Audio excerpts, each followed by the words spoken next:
प्रेम से बोलिए कपिल भगवान की जय हो। श्री सुखदेव भगवान कहते हैं परीक्षित, मैया देवभूति रह गई घर में। किसके सानिध्य में? पुत्र के सानिध्य में। प्रथम माता पिता का सानिध्य माताओं के लिए, दूसरा पति का और तीसरा पुत्र का। माताओं को कभी भी स्वतंत्र नहीं रहना चाहिए, याद रखिए इस बात को। ये शास्त्र कहता है कि हमारे ऊपर किसी न किसी की दृष्टि बनी रहनी चाहिए। अब किस किस की? तीन व्यक्तियों की, पिता, पति और पुत्र। चौथे नंबर पर कौन है? तीसरे नंबर पर पुत्र है। कौन बचा? कपिल भगवान और माता देवभूति। क्यों? देखो इनके घर में कपिल भगवान क्यों आए, अब आप थोड़ा समझिएगा। करदम माता देवभूति की भक्ति के द्वारा, क्योंकि इनके घर में 9 भक्ति प्रकट, 9 जो पुत्रियां हैं वो 9 भक्ति के रूप में है। और जिसके घर में नवदा भक्ति हो उसके घर में भगवान ही होगा प्यारे। जिसके अंदर एक भक्ति उत्पन्न हो जाए, प्रथम भगत संतन कर संगा, दूसरे रति मम कथा प्रसंगा, अगर एक भी भक्ति प्रकट हो जाए तो परमात्मा की कृपा बरस जाती है। और प्यारे जाके घर में 9 की 9 भक्ति हो में, बाकी घर में तो कपिल नारायण ही प्रकट हो गए। तो आज जब प्रकट हो गए तो मैया ने भगवान को सजाया और सजा करके सुंदर चौकी पर बिठाया। और बिठा करके मैया ने भगवान से कहा कि पुत्र, मैं एक बात जानना चाहती हूँ। बोले क्या? कि जीव का मन जो है भगवान में कैसे जुड़े। पहला हमारा आपसे सवाल है। सांख्यों, ज्ञान, भक्तियों सभी कपिल जी ने सुनाई। तो उन्होंने क्या निवेदन किया कि भगवान में मेरा मन कैसे जुड़े।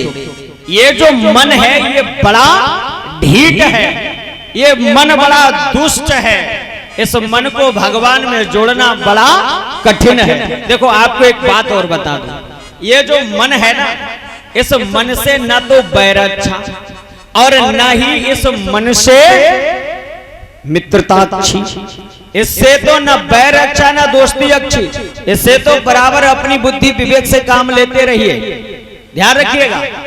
देखिए ये मन कहां से कहां पहुंचा दे, ये मन कहां से कहां पहुंचा देता है। भ्रमर को तो आप जानते हैं, भौरे को। भौरा जब एक पुष्प से रस लेकर के उस पुष्प पर, उस पुष्प पर, उस पुष्प पर, कभी किसी पर, कभी किसी पर, कभी किसी पर, एक स्थान पर नहीं रुक सकता। एक स्थान पर कहां रुकता है? मधुप हो जहां पर्याप्त पर्ग हो, जहां पर्याप्त मात्रा में रस है, उस पुष्प पर जाकर के भ्रमर बैठ जाता है और इतना उसमें लिप्त हो जाता जो कि वो ये भूल जाता है। क्या भूल जाता? कि हम इसमें बंद भी हो सकते हैं। सूर्यास्त होने वाला है, ये पंकज, ये कमल बंद हो जाएगा। एक पर्याप्त रस वाले पुष्प में बैठ करके और रस में इतना लिप्त हो गया कि उड़ना ही भूल गया। महाराज सूर्यास्त हुआ और जैसे सूर्यास्त हुआ तो उस पंखड़ी बंद हो गई और उसके अंदर वो भ्रमर बंद हो गया। और जब भ्रमर बंद हो गया तो क्या हुआ? उसके मन में एक विचार आया कि जैसे ही सुबह होगी तो किरण खिलेगी तो पुष्प खिलेगा, हम उड़ जाएंगे।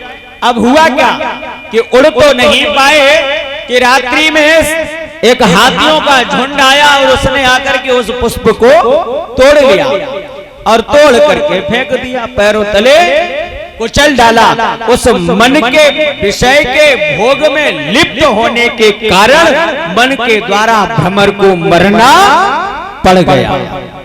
ये मन बड़ा चंचल है, ये दौड़ता ही रहता है। इसे तो रोकना नारायण की कृपा से। अब क्या है कि इस मन को उधर की अपेक्षा इधर लगा दिया जाए। इसे विषय वासनाओं से हटा करके भगवान के चरणों में लगाया जाए तो ये उन्हीं में लिप्त हो जाएगा। लेकिन लगाएं कैसे? अब ये लग ऐसे तो सकता नहीं। अब हमारा मन लग नहीं पा रहा है, अब हम कैसे लगाएं? विचार करो। तो बोले किसके द्वारा लग सकता है? बोले लग सकता है तो संतों के द्वारा। तुम मैया केवल एक ही काम कर लो। बोले क्या? कि जिनका मन भगवान में लगा हो उनसे अपना मन जोड़ दो। जिनमें जिसका मन भगवान में लगा हो उनमें ही अपना मन जोड़ दीजिएगा। और जब आप उनसे मन जोड़ दोगे तो एक दिन ऐसा आएगा कि तुम्हारा भी मन प्रभु में जुड़ जाएगा। उदाहरण दूं, शराबी के साथ रहोगे तो दारू पीना सीख जाओगे, मिस्त्री के साथ रहोगे तो मिस्त्राइज करना सीख जाओगे या नहीं? खिलाड़ी के साथ रहोगे तो खेलना सीख जाओगे, जुआरी के साथ रहोगे तो जुआ खेलना सीख जाओगे। उसी प्रकार से किसी भक्त के साथ रहोगे तो भक्ति करना भी सीख जाओगे। इसलिए हमें आपको उनकी शरण में पर्यंत काल तक रहना चाहिए। अब बोले पता कैसे लगे संत भक्त की, कैसे जानकारी मिले कि ये असली संत है? क्योंकि ये भी तो, और आपने देखा ही होगा क्या, असली देसी घी में खुशबू कम आती है, नकली देसी घी में खुशबू बड़ी ज्यादा आती है। हमारे क्षेत्र में दूध का एक सेंटर है, अपने असली है, उनकी तो विशिष्ट परिचय है। 5 लक्षण बताए हैं। पहला लक्षण है कि जिनके अंदर करुणा, जो करुणामयी है, जिनके अंदर करुणा ही करुणा भरी है, जिनके अंदर दूसरे नंबर पर समानता है, जो कि हर अवस्था में प्रसन्न रहे। पुष्पों का हार पड़ जाए बड़े खुश, और हार ना पड़े तो बड़े खुश, उन्हें कोई फर्क ही नहीं। मान प्रतिष्ठा मिले या मिले अपमान, गले से बंधाना पड़े, जल भोजन की परवाह नहीं, व्रत रख जीवन बिताना पड़े। जिन पर कोई फर्क ही ना है, मिल गो तो ठीक है, थाली में लगा के पहुंचा दिया तो ठीक है, ना लगा के पहुंचाओ तो ठीक है, उन पर कोई फर्क ना पड़े। यह है दूसरा। तीसरा लक्षण है समानता का व्यवहार। जितने भी हैं सभी आत्माओं से महात्माओं जैसा व्यवहार होना चाहिए। प्रत्येक पर जो शत्रु है वो भी हमें प्रिय लगे, और जो मित्र है वो भी हमें प्रिय लगे। और तुम्हारे सामने चौथा तो ऐसा है कि दृष्टि पड़ते ही सामने वाले का मन बदल जाए। कैसे? एक बार क्या हुआ कि एक पीपाजी महाराज हुए हैं राजस्थान, एक नगर में पहुंचे महाराज, तो क्या देखा उन्होंने कि एक बहुत विशाल सिंह है, वो नरभक्षी हो गया, नगर में आता सबको खा जाता, पुरुष को खा जाता। गांव वाले उसी नगर में महाराज पीपाजी पहुंच गए। गांव वालों ने कहा महाराज बड़ी कृपा करिए, आप पधारिए। भिक्षा ली और चल दिए जंगल की ओर। गांव वाले ने रोका, महाराज रुक जाओ रुक जाओ। बोले क्या हुआ? बोले एक नरभक्षी सिंह रहता है, उधर मत जाना, वो खा लेगा। बोले हमें कोई फर्क नहीं। निर्भयता से जैसे ही अंदर की ओर चले तो जाकर के देखा उधर से दौड़ता हुआ सिंह आ रहा था, उन पर कोई फर्क ही नहीं पड़ा। सिंह जैसे ही आया, नेत्र मिलाकर के बाबा जी ने बात करी। जब आंख मिलाकर के बात करी कि महाराज तुम काहे को जे नरभक्षण कर रहे हो, जने कौन से पाप के कारण तो तुम सिंह बने और इतने पापी बड़े हो गए हो, एक काम तो कर लो। बोले क्या? कि भजन करो, पूजा पाठ करो, कम से कम अपने जीवन का उद्धार तो करो। तो सिंह जैसे ही संत को देखा तो जैसे कुत्ता पूंछ हिला करके बैठ जाता मालिक के सामने, वैसे ही वो सिंह संत के सामने बैठ गया। हम तो कहेंगे उन्होंने कान पकड़ा, मंत्र दिया, माला पहनाई, वैष्णव तिलक लगा दिया और उससे कह दिया जंगल में जाओ और भजन करो। सिंह का भी मन परिवर्तित कर देने वाले उन्हें कहते हैं संत। सिंह रूपी क्रोध, लोभ, मोह, अहंकार के बसे हुए जीवों के हृदय को बदल देने वाले ऐसे संत होते हैं। उनकी शरण में जाने मात्र से ही प्रभु की प्राप्ति प्यारे हो जाती है, कोई रोकने वाला नहीं। ये भगवान आगे बढ़। दूसरा निवेदन यह है कि प्रभु मैंने सुना है माँ के उदर में जीव पलता है, तो माँ के उदर में तो बड़ी व्यवस्थाएं होंगी, बड़ा सुख होगा। भगवान ने कहा मैया न भूतो न भविष्यति। क्या न भूतो भविष्यति? दुख। जो कष्ट आपको माँ के उदर में प्राप्त होता है वो कहीं भी नहीं होता। मैया ने जब प्रार्थना करी तो कपिल भगवान बताने लगे कि माता पिता के सहयोग से प्रथम रात्रि में एक पानी जैसा बलबूला बनकर के तैयार होता है। कुछ समय के बाद जब 15 दिन हो जाते तो अर्ध पिंड बन जाता है और 1 महीने में वो पिंड बन करके प्यारे तैयार हो जाता है। दूसरे महीने में उसकी आकृति बढ़ जाती है। तीसरे महीने में नाखून आदि हाथ पैर पूरा नक्शा बन जाता है और चौथे महीने में स्त्री पुरुष के चिन्ह बन जाते हैं। 5वें महीने में मैया तालू के द्वारा प्राण डाल करके तालू को बंद कर दिया जाता है।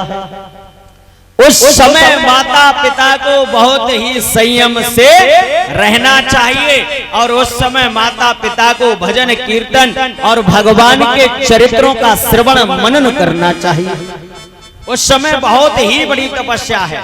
जब जब भजन कीर्तन मनन होगा तो उधर में पलने वाले बालक को थोड़ी शांति मिल जाएगी, या यूं कहिए कि वो सुधर जाएगा। सारी विद्या जो है वो उधर में ही प्राप्त हो जाती है। याद रखो, उस समय हमें आपको इतना नियम संयम तप करना चाहिए जिससे होने वाली संतान हमारी श्रेष्ठ हो। अब होता क्या है, जब उदर में जीव पल रहा है उस समय हमारे मन की गति बढ़ जाती है और ऐसी गति बढ़ती है कि हमारा मन अनन्य वस्तुओं को ग्रहण करने को होता है। कष्टों माताएं ऐसी हो में जब जीव पे उदर में पल रहा हो उस समय वो चूल्हे को ही फोड़ के खाए जाए। बोलो गोविंद भगवान जय हो। विचार करिए, कष्टों दीपक ही पूरे के पूरे सीधे सीधे सटक जाए। बोलो गोविंद भगवान। उस समय आपको मर्यादा में रहना चाहिए। और कछु तो माता जी को इतनो तीखा खटेला विषैला दुशैला भोजन करने की इच्छाएं बढ़ती हैं। अब वो क्या करती हैं, समोसे खाएंगी, गोलगप्पे खाएंगी। अब वो चाइनीज आइटम आ गए हैं। वो क्या कहता है, चिली पटोटो का अपने समझ लियो, हम तो कम पढ़े लिखे हैं, हम तो फंस गए मास्टर के चक्कर में। बोलो गोविंद भगवान की जय हो। ठीक, तो क्या खाते हैं? अब 3 कोने वाला समोसा खा करके आप कहो कि हम ध्रुव प्रहलाद राम जैसों को जन्म दें, नहीं दे पाओगे। विचार करिएगा, सात्विकी भोजन करने से ही आपके घर में सात्विकी प्रकट होगा। अब कछु के तो पति ऐसे हुए वो सौदा ला के न दें, अब वे तो झगड़ा करें, बोले ना हमें तो चाहिए, हम तो गोलगप्पे ही खाएंगी। अब झगड़ा प्रारंभ। अब समझ लीजिए जब झगड़ा हुआ, अब उन्होंने गोलगप्पे नहीं दिलाए, अब वो जा ही नहीं पाए बेचारे मार्केट जो ला पाते। अब चीखती हैं, रोती हैं। अब कुछ समय के बाद जब बच्चे का जन्म हुआ उसको लेकर के रोड पर निकली तो वही गोलगप्पे चिल्ला रहे हैं, वही रोड पर गिर रहे हैं, मम्मी गोलगप्पे। अब तुम्हें शर्म आ रही है, उस समय तुम्हें वो बात भूल चुकी थी, अब तुम्हें बेइज्जती लग रही है। अरे इसी बेइज्जती को उस समय अगर सहन कर लेती तो आज तुम्हारी संतान इस रोड पर चीख चीख करके गोलगप्पे और चॉकलेट को नहीं मांगती। याद रखिएगा, ये सारी व्यवस्था आपके हाथ में है, क्योंकि प्रथम गुरु कौन है? माता है। आपसे निवेदन कि उस समय बहुत ही ध्यान रखना चाहिए, संयम से रहना चाहिए। 5वें महीने में तालू के द्वारा प्राण डाल करके बंद कर दिया जाता है। इस रंग महल के कितने दरवाजे हैं? 10 दरवाजे हैं। खुले कितने? 9। कौन सी खिड़की खुली थी आपको तो ज्ञाति होगा। सैया निकस गए। ध्यान दीजिएगा, 2 लाइन में आपको अवगत कराएं। ध्यान दीजिएगा कि संसार में हम आप आए हैं, जब हमारा शरीर छूटता है तो ये प्राण निकलता कहां से है? ध्यान देने की बात है, विशेष ध्यान से सुनिएगा। क्या बताया कि रंग महल के 10 दरवाजे, रंग महल के 10 दरवाजे, ना जाने कौन सी खिड़की खुली थी, सैया निकसी गए मैं ना लड़ी थी, सैया निकसी गए मैं ना लड़ी थी, सैया निकसी गए मैं ना लड़ी थी। वो सर को झुकाए मैं तो कब से खड़ी थी, सर को झुकाए मैं तो कब से खड़ी थी, सैया निकसी गए मैं ना लड़ी थी, सैया निकसी गए मैं ना लड़ी थी, सैया निकसी गए मैं ना लड़ी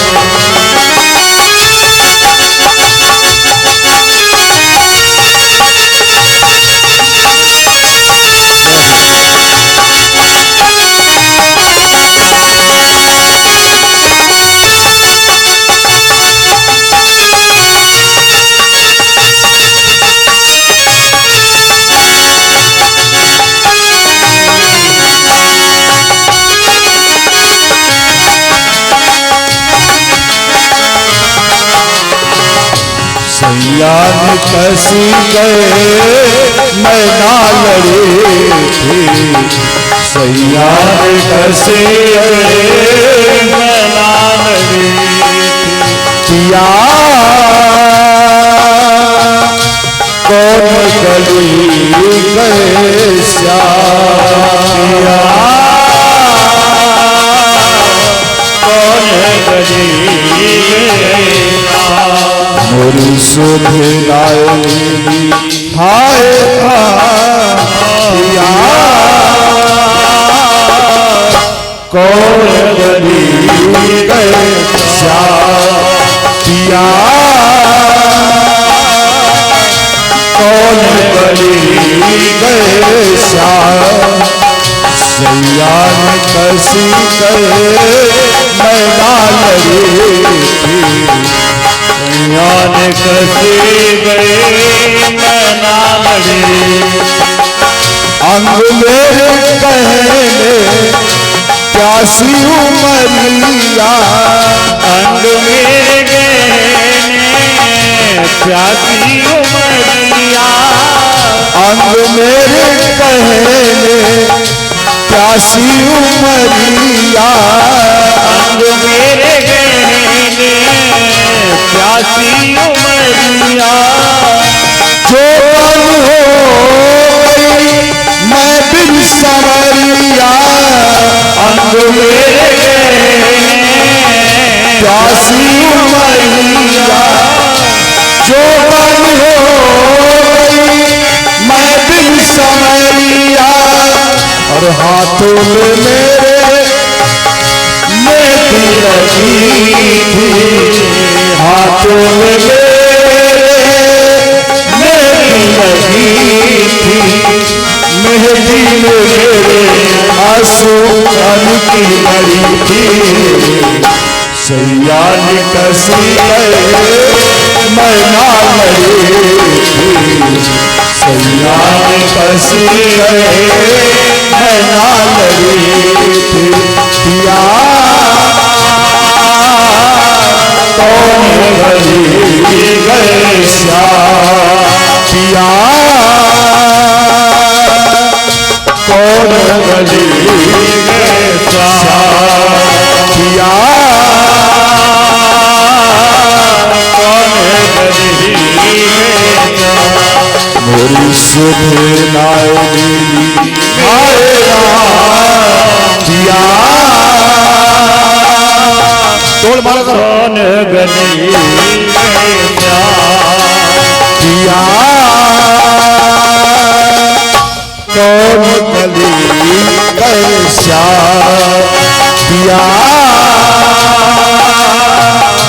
कौन गली गए श्याम, अंग मेरे कहने प्यासी उमरिया, अंग मेरे कहने प्यासी उमरिया, जो पल हो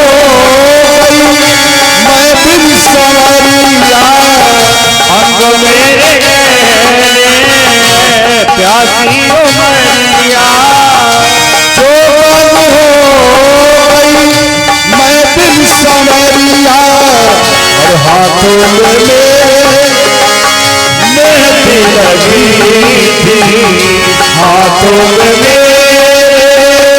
मेहंदी लगी थी मेहंदी में आंसू की लड़ी थी सैया ने कसी गए मैं लाल रे सैया ने कसी गए मैं लाल रे सर को झुकाए मैं तो कब से खड़ी थी सर को झुकाए मैं तो कब से खड़ी थी सैया ने कसी गए मैं लाल रे सैया ने कसी गए मैं लाल रे सैया ने कसी गए मैं लाल रे सैया ने कसी गए वो सर को झुकाए तो कब से खड़ी थी सर को झुकाए तो कब से खड़ी थी सैया ने कसी गए मैं लाल रे सैया ने कसी गए मैं लाल रे सैया ने कसी गए मैं लाल रे सैया ने कसी गए मैं में जोड़ने का एक हमारा आपका क्रम है जिसके द्वारा हम गोविंद के चरणों में एक दूसरे को जोड़ सकें। प्रेम से बोलो भक्त वत्सल भगवान की जय। तो कौन सी खिड़की खुली रह गई जिससे वो जीव आत्मा निकल गई? वो खिड़की थी कौन सी वाली? जब जन्म होता है तो सभी दरवाजे खुले रहते को बंद हो जाता। वो कौन सा है? तालू। यही तालू ब्रह्मांड वाला। और ये तालू वाला जो दरवाजा ये बंद होता, ये क्या है? ये पूरे घर का मेन दरवाजा है। दरवाजे पे तो ध्वजा लगाई जाती है, लगाई जाती है या नहीं लगाई जाती? सबके दरवाजे पर ध्वजा होती है या नहीं होती है? और आपके दरवाजे पर ध्वजा ही नहीं है। कौन सी ध्वजा? ये शिखा रूपी ध्वजा जो है वो आपके मेन दरवाजे पर होनी चाहिए। आज हम आप अपनी शिखा से विहीन हैं। याद रखो, ये मेरा प्रथम महल का दरवाजा है और जब ये खुलता है बाकी सभी खुले, ये बंद है। जब जन्म होता तो यही स्थान तुम्हारा कच्चा रह जाता है और बाकी परिपूर्ण पक्का होता है। इसके द्वारा श्री भगवान कहते हैं कि प्राण डाल करके और गेट बंद कर दिया और छठे मास में माँ के नाल से जीव का नाल जोड़ दिया जाता। जो माता भोजन करती है वही भोजन प्रसादी उस जीव को प्राप्त होने लगता है। और 7वें महीने में जीव जो है माँ के उदर में कुंडल आकृति लटका हुआ है। जितना भी भोजन है वो मलमूत्र आदि बनता है वो सभी हमारे शरीर से होता हुआ माँ जाता है। उस समय वो बालक उन वेदनाओं से तड़पता है और वो मैया कसैला बिसैला चटपटा भोजन करती है तो उसके पेट में रहने वाले जीवाणु उसके शरीर को काट काट करके लाल कर देते हैं। वो जब शरीर में लगता है तो वो तड़पता है और उस समय माता पिता कहते हैं ये मेरा बालक फलक रहा है। प्यारे वो फलक नहीं रहा, वो उन वेदनाओं से तड़प तड़प करके उस गोविंद को याद करता है कि गोविंद एक बार इस नरक से मुझे बाहर कर। जब 8वां महीना लगता है उस समय माँ के उदर की जो जठरा अग्नि है उसका ताप इतना बढ़ जाता कि उस ताप के कारण वो मैया उसे सहन नहीं कर पाता है और वो बिलखता हुआ ईश्वर को याद करता। जब ब्रह्म को याद किया मैया तो 9वें मास में माँ के उदर में प्रसूति स्वरूप में जो वायु चलती है उस वायु के वेग से उस बालक को माँ के उदर से बाहर किया जाता है। उस समय 1000 बिच्छू एक साथ डंक मारे, इतनी वेदना माँ को और इतनी ही वेदना उस जीव को होती है। माँ आप कहती थी कि गर्भ में हमें सुख मिलता है, न भूतो न भविष्यति, न भूतकाल में न भविष्य काल में ये ऐसा दुख उसे फिर नहीं मिलता। माँ अब उसका प्राकट्य हो गया और जन्म होने के बाद मैया वो मुझसे वादा करके आया कि मैं तेरा भजन करूंगा, पर वो भजन नहीं करता। वो क्या करता है कि जैसे ही दाई माँ ने उंगली डाली तो मेरी माया प्रवेश हो गई और उसके बाद उसका मन माता पिता भाई बंधु परिवार में लग जाता। मैं कभी कभी समय देता लेकिन वो मेरी तरफ नहीं देखता। माँ उसके बाद में अध्ययन में लग जाता, अध्ययन के बाद व्यवसाय में, व्यवसाय के बाद विवाह हुआ, विवाह के बाद पत्नी में, पत्नी के साथ तो ऐसे खेलता है जैसे छोटे छोटे बालक फुटबॉल के साथ खेल रहे हो और धीरे धीरे खेलते खेलते बच्चे होते हैं और पूरा समय उन्हीं में व्यतीत कर देता। अंतिम समय तक मैया मेरा चिंतन स्मरण बंधन नहीं करता। माँ उस जीव को बार बार माँ के उदर में आना और जाना पड़ता है। पुनरपि जननम पुनरपि मरणम पुनरपि जननी जठरे शयनम, बार बार उस गर्भ में आने जाने की वेदना सहन करनी पड़ती है। इसलिए प्यारे ये भागवत मुझे निर्देश देती है, किसी भी प्रकार में, किसी भी हाल में, किसी भी भाव में, जैसे भी कर सकते, उठते बैठते खाते पीते चलते फिरते नाचते खेलते कूदते, लेकिन उस ईश्वर का चिंतन बंधन स्मरण करो जिससे कि संसारिक बाधाओं से हमारा जीवन छुट करके परमात्मा की ओर पहुंचे और मेरा आवागमन का ही चक्र खत्म हो जाए। बोलो गोविंद भगवान की जय।